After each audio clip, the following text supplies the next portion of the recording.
Bonjour Philippe Jocquin. Bonjour Jean-Marc Pulvar et bonjour aux auditeurs de RCI Martinique. Et merci d'être là ce matin dans un contexte, on va dire, difficile, avec un premier confinement qui a entraîné de grosses inquiétudes pour les chefs d'entreprise. Ils ont manifesté cette inquiétude, comme le révèle une étude que vos services ont menée à la Chambre de commerce. Et aujourd'hui, ils se retrouvent face à un deuxième confinement, Philippe Jocquin. De quoi les inquiéter davantage? En effet, à l'issue du premier confinement et quelques mois après, nous avons réalisé une enquête auprès de 543 entreprises martiniquaises entre le 29 septembre et le 12 octobre 2020. Et les résultats de ce sondage étaient plutôt préoccupants. Nous avions effectivement des baisses de chiffre d'affaires considérables. 80% des chefs d'entreprise indiquaient qu'entre les 3 derniers mois de cette année et ceux de l'année dernière, ils avaient perdu du chiffre d'affaires. Plus grave encore, près de 25% d'entre eux indiquaient que la baisse du chiffre d'affaires était supérieure à 50%. Donc c'est dire dans quelle situation difficile se trouvaient ces chefs d'entreprise avant ce deuxième confinement. On pouvait même noter que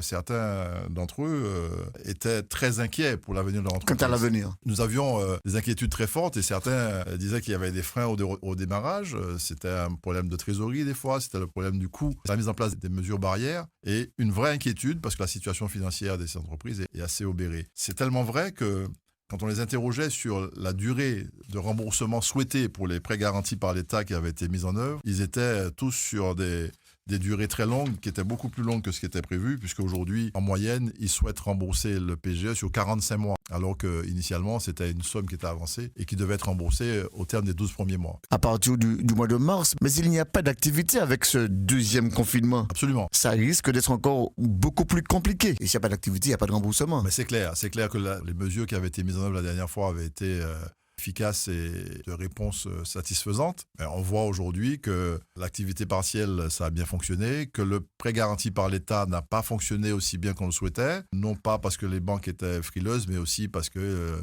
c'était des sommes à rembourser et qu'il y avait une partie qui restait à charge des banques. Il y avait 10% de garanties non couvertes par l'État. Et donc la vraie question aujourd'hui, c'est quel dispositif on peut mettre en place pour que les entreprises déjà fragilisées par le premier confinement et par la crise s'en sortent. Et nous sommes vraiment sur des réflexions qui doivent prendre en compte la complexité de la situation. Mais très concrètement, qu'est-ce qui est proposé? Alors ce qui est proposé aujourd'hui par l'État, c'est un début de réponse. Le fonds de solidarité. Ce fonds de solidarité, mais il avait déjà été proposé. Alors, il y avait un premier fonds de solidarité qui était d'abord de 1 500 € et qui avait été majoré. Là, il est question que ce fonds de solidarité aille jusqu'à 10 000 €. On n'en connaît pas les modalités exactes. Moi, je suis un peu surpris qu'il faille attendre début décembre pour aller sur la plateforme de la Direction générale des finances publiques pour remplir le dossier, puisque tous ceux qui sont fermés connaissent par définition le chiffre d'affaires du mois de novembre qui sera de 0. Donc, on aurait pu gagner du temps pour que les sommes arrivent plus vite sur les comptes des entreprises, pour leur permettre de passer le cap, là aussi de faire l'avance des sommes dues au titre des salaires. Je le rappelle,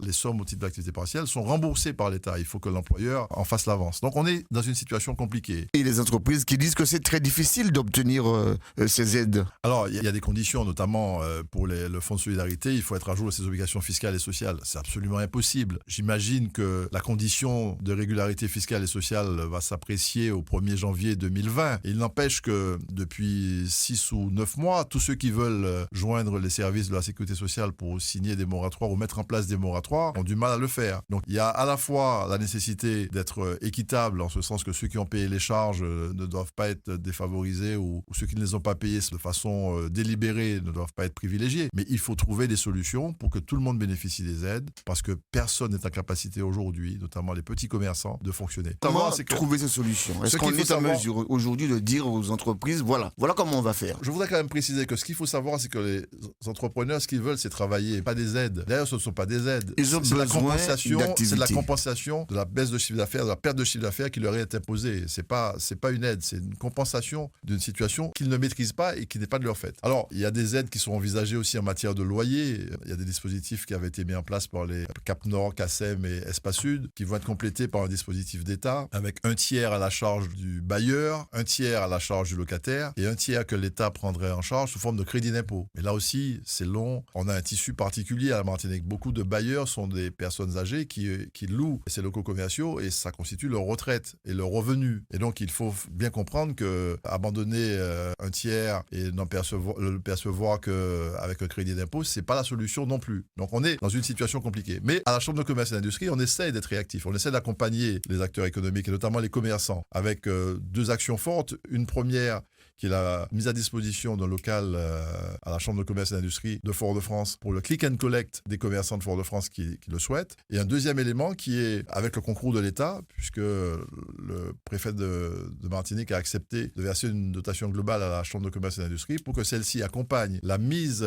en ligne des produits des commerçants sur une marketplace locale. Donc on a lancé une consultation auprès des 3 ou 4 acteurs qui sont en capacité de mettre rapidement sur leur site les produits avec une boutique virtuelle permettant de générer un peu de chiffre d'affaires. Ça ne remplacera jamais malheureusement la fréquentation des magasins qui restait la demande forte des acteurs économiques, à savoir plutôt qu'un confinement, un couvre-feu permettant aux entreprises de travailler dans la journée. C'est pas le choix qui a été fait et sur lequel le préfet s'est longuement expliqué sur vos antennes, donc je n'y reviendrai pas. Mais la volonté que nous avons, c'est celle-là. Puis pour les restaurateurs, nous travaillons à un dispositif qui sera opérationnel jeudi ou vendredi prochain avec du click and collect spécial restaurateur. Là aussi, les Martiniquais, on les appelle à jouer le jeu de la solidarité et à aller sur cette marketplace, à commander, se faire livrer ou à les récupérer. Et là aussi, c'est un accompagnement de la Chambre de commerce avec les moyens de l'État pour faire en sorte que ça ne coûte pas grand-chose aux restaurateurs qui sont dans une situation extrêmement difficile. Le préfet a proposé de vous revoir, en tout cas les acteurs